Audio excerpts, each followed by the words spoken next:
There's this Armenian joke that I really like, where at first there's nothing, there's just abyss, and then God turns on the lights and he's like, oh shit, there's like a whole world out here.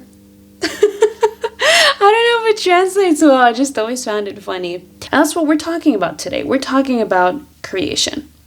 Now, there are two types of creation myths. So we've got the types where at first there's absolutely nothing. Okay, there's just abyss, and then a deity, a god, creates things out of nothing, usually through word. That's a really big theme. And the second type where at first there's chaos, and then order has to be established for there to be life. We're going to talk about this second type. So what do we mean when we say chaos? Chaos can be one of two things. So either chaos refers to void, okay, the emptiness of the universe before creation came into being. And the other interpretation of chaos is that it is the primal form of all matter. So just think of like a lump of clay of everything that ever has and will be. But it's just unformed yet. It's just tangled up. So in this context, when we talk about chaos, we're going to talk about this second definition. This is fruit of the gods.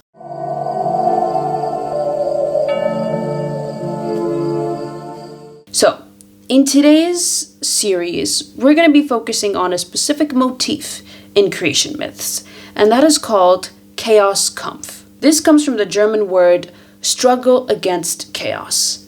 Okay, so this is a theme where a deity has to overcome chaos in the form of a dragon or a sea serpent in order to create life as we know it. So essentially, chaos was the initial state of creation, or how things were, and then order and stability prevailed.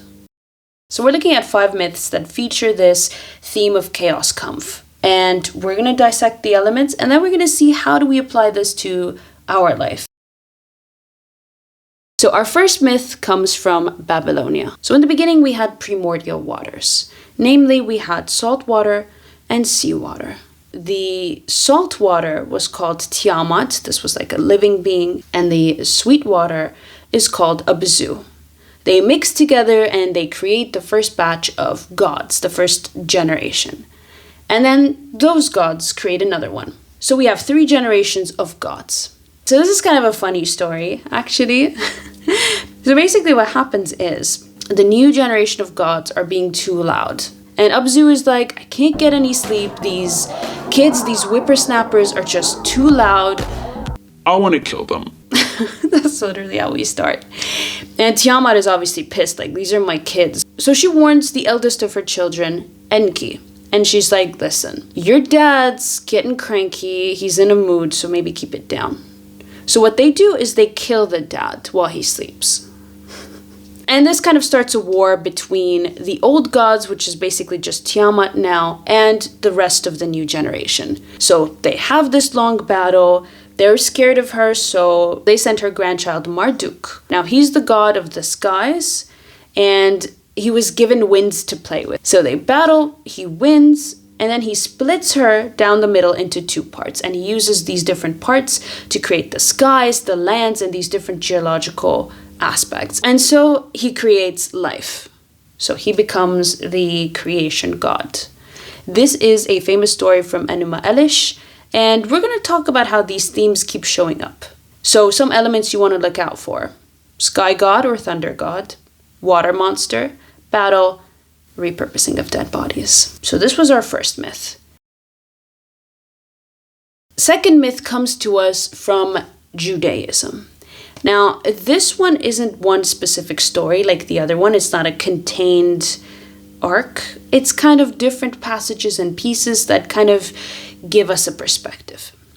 So, we're going to be talking about Yahweh and the Leviathan, sometimes called Rahab, which means terror in Arabic. So from the bits and pieces that I've found, Leviathan is this huge sea snake, large enough to encompass the entire world. And Yahweh is said to defeat this serpent and then serve its body salted to the righteous. So in that version, God is said to murder the Leviathan and offer him as food, as feast for the righteous. And in another version, he is said to have already killed this beast and he used his body to create the world. So there are two versions very similar to the Enema Elish. So El is top dog. He is the main god, and he wants to pass on the family business to his son, Yam. Now, Yam is the angry god of the waters. He's associated with chaos, and one of his servants is called Lotan. And this is a giant sea serpent again. Now, he has this long-standing beef with Baal, the storm god. And in one of the battles, Yam is defeated and Lotan is slain, and Baal becomes the main god. Now, there's no creation in this one, but again, we see the similar beats, and we'll dissect them more as we go along. Myth 4 comes to us from Greece. So the Greek god family tree is pretty huge, but here's what we need to know. There was chaos, and chaos gave birth to a bunch of primordial gods, one of whom was Gaia and Tartarus. And together, they gave birth to Typhon. So we had the primordial gods, they gave birth to the Titans, and then the Titans gave birth to the Olympians. So two primordial gods, Gaia and Tartarus, give birth to Typhon. Now Typhon is a very scary character because he is half monster, half god, said to be doubly powerful, so a really badass antagonist. He's said to be the strongest, he has 100 snakes for heads that breathe fire, and, fun little fact, he and his wife have given birth to some of the most famous Greek monsters. So some celebrity names like Hydra, Chimera, Kerberos, Gorgons, and so on. So let's just say he's a big force. Now he tries to overtake Zeus and just take over the god business again. So there's an epic battle between Typhon and Zeus just hurls his thunderbolts and defeats him. And finally, we have a Norse myth. So we have Thor, who eventually defeats Jorgunmandr. Trickster god Loki has 3 children with a giant tress. And one of these children is Jormungandr. He is a huge snake, again, able to encompass the entire world. Now, since we have more material on Jormungandr, we're just going to call him Jay to keep it short. We kind of get to have a bit of characterization for this being. So when he was born, he was tossed into the sea, and there he grew so large that he was able to encompass the world. And his thing is he's constantly ignored, hated, or rejected by everyone around him, especially by Thor. They have an ongoing feud all the time. And it's so sad because his thing is like nobody speaks his ancient language because he's primordial. So one time Thor and Hymir are on a fishing trip and Thor accidentally catches Jay. But he's not yet in his like giant sea serpent state. He's still like a little warm. And he's so disgusted and he's so angry he was going to kill him. And Hymir's like, let's just take a beat. So he tosses him back into the ocean. But it's kind of sad. So that's why Jay is filled with a lot of resentment and just animosity. And their rivalry goes till the very end because it is said that when Jay grows large enough that it can bite its own tail, like around the world once, that is going to signify Ragnarok, which signifies the end of life as we know it. So this cycle and the beginning of another, naturally.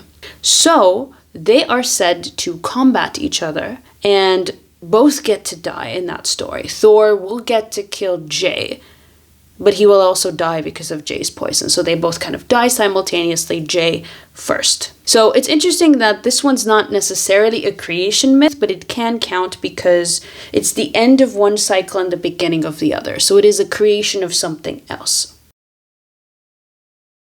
So there are a number of ways that we can look at this, but I want to focus on how this will apply to your trauma journey. Okay, so let's look at the elements. We have chaos, which is our recurring character. So chaos is untapped potential. It is all of the possibilities that can ever exist. And then we have a sky god or thunder god, because in all of these, that seems to be the case, who defeats chaos. So what this represents, this is an air element because we're talking about skies and thunders, and air usually signifies the mind. We can do a lot with this. The mind is thought, it is awareness, it is intention.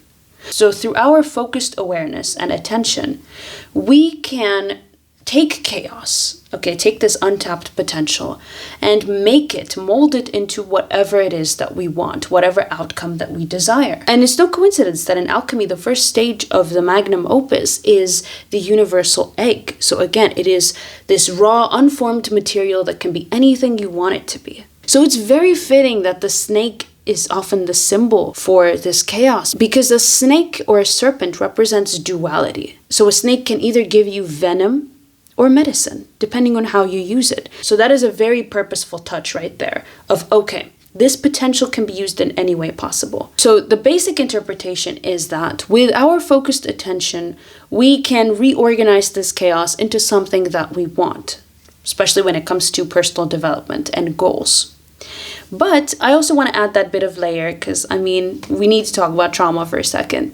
Trauma can often be that battle. Trauma essentially targets us because we have this untapped potential. There is a gift that is buried under layers of defense mechanisms and unresolved blocks. So when there's this battle between chaos and sky god, that sky god here represents awareness. So when we bring awareness to whatever we have that's blocking our highest potential, then we can distill that chaos. So through this battle, we can release what we no longer need and we can harness our actual gifts. Because this is what I like about all of these myths, is that the body of the serpent, sometimes called the world serpent, okay, is repurposed into creating something else. So this goes back to how energy cannot be destroyed. So your trauma, whatever your biggest hangup is going to be your biggest gift once you learn how to harness it and elevate it, essentially. And that's what this process is. It's just transformation.